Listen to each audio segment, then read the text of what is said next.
All last week, all of this lobby of the Terminal E area was filled with people, and you can see how dramatically different it looks this morning. All the lines much shorter. They still have everything set up as if there could still be lines. That hasn't changed yet. Wait, did you catch that? Look at the airport floor. It's actually empty. After weeks of lines snaking into the parking lots, the chaos just stopped.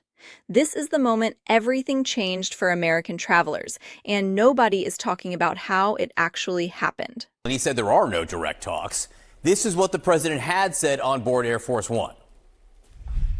We've had very good negotiations today with Iran, getting a lot of the things that they should have given us a long time ago.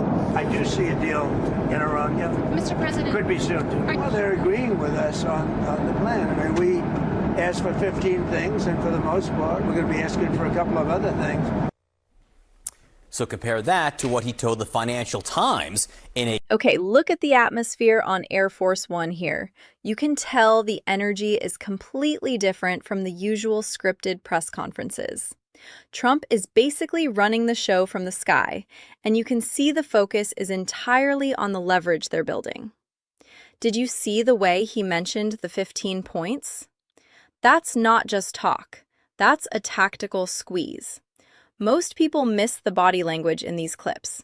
It's all about projecting that deal-maker status, while the rest of the world is still trying to figure out if the meeting even happened.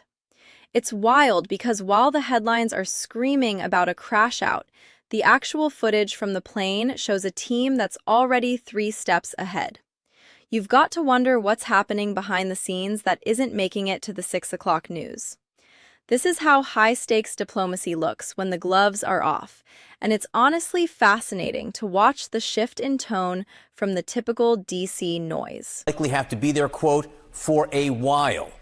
3,500 more U.S. sailors and Marines have arrived in the region. Iran says it is waiting for a U.S. ground invasion, and if that happens, it has vowed to rain fire on U.S. forces. Check out these arrivals.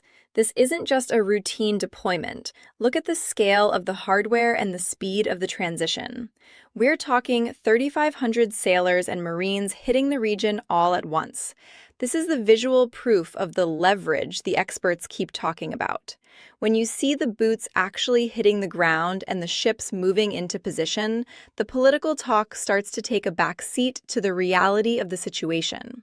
It's a massive show of force that's designed to be seen by everyone. Notice the environmental audio.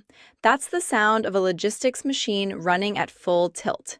Most people just read the tweet, but when you watch the actual subject footage of the deployment, you realize the pressure is being turned up to a 10. It's a surgical move to remove those leverage points like the enrichment facilities and the straits.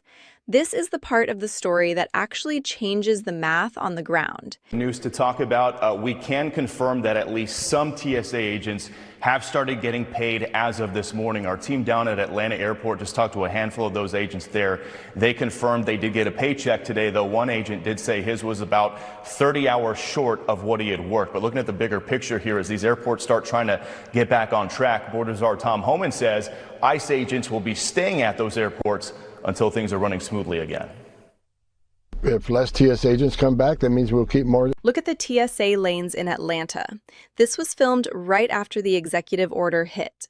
It's one thing to hear politicians say they're taking care of it, but seeing the TSA lanes actually open and the ICE agents stepping in to fill the gaps is the real-world impact.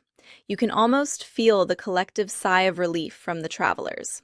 It's crazy how quickly things shifted once the funding hurdle was bypassed. If you look closely at the background, you can see the ICE agents actually handling the ID checks, which is a massive pivot from their usual roles. It's a total logistics workaround that actually worked, and it's a stark contrast to the Armageddon scenarios the media was painting just 48 hours ago.